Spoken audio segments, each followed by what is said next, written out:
এক সময় এমন একটা দিন আসে যেদিন মানুষ খুব বেশি কাঁদে না, কিন্তু ভেতরে ভেতরে ভেঙে যায়।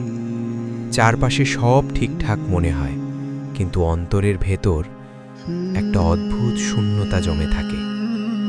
নামাজ পড়া হয়, কিন্তু মন বসে না। দোয়া করা হয়, কিন্তু মনে হয় কথাগুলো যেন মাঝপথেই আটকে যাচ্ছে। তখন মনে প্রশ্ন আসে, আল্লাহ কি আমাকে ভুলে গেছেন? কিন্তু আল্লাহ কখনো ভুলে যান না। ভুলে যাই আমরা ভুলে যাই কতবার তিনি আমাদের বাঁচিয়েছেন, কতবার অজান্তেই আমাদের জন্য পথ খুলে দিয়েছেন। হতাশা ধীরে ধীরে আসে।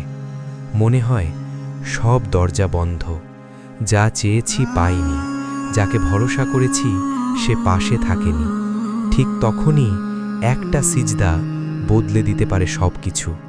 সেই সিজদা যেখানে মুখের ভাষা দরকার হয় না, শুধু ভাঙা অন্তরটাই আল্লাহর সামনে যথেষ্ট।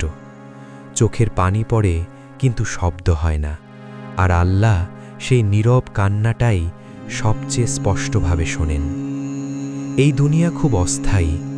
আজ যে কষ্ট পাহাড় মনে হয়, কাল সেটাই স্মৃতি হয়ে যায়। কিন্তু আখেরাত সেটা চিরস্থায়ী। সেখানে কোনো কষ্ট বৃথা যায় না। ভুল হয় মানুষের, পাপ হয়, হোঁচট খায়, কিন্তু তাওবার দরজা এখনো খোলা। ফিরে আসতে দেরি হলে আল্লাহ রাগ করেন না, ফিরে না এলে সেটাই কষ্টের।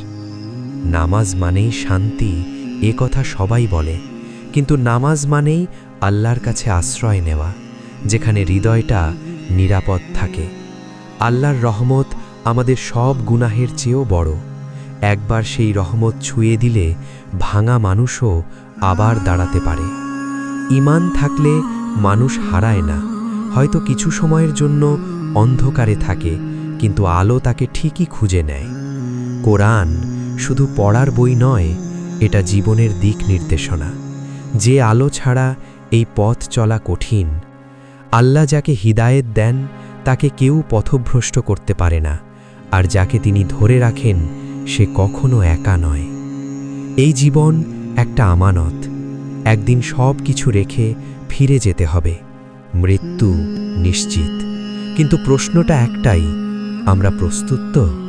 আর যারা বিশ্বাস রাখে, ধৈর্য ধরে, আল্লাহর ওপর ভরসা করে, তাদের জন্য আছে জান্নাত। জান্নাত যেখানে কোনো চোখের পানি নেই, কোনো কষ্ট নেই, শুধু শান্তি। তাই ধৈর্য ধরো, আল্লাহ নীরবে কাজ করছেন। আজ না বুঝলেও একদিন বুঝবে সব কিছুই ঠিক সময়েই হয়েছে। ইনশাআল্লাহ শান্তি আসবেই, হয় আজ নয়তো কাল, কিন্তু আসবেই।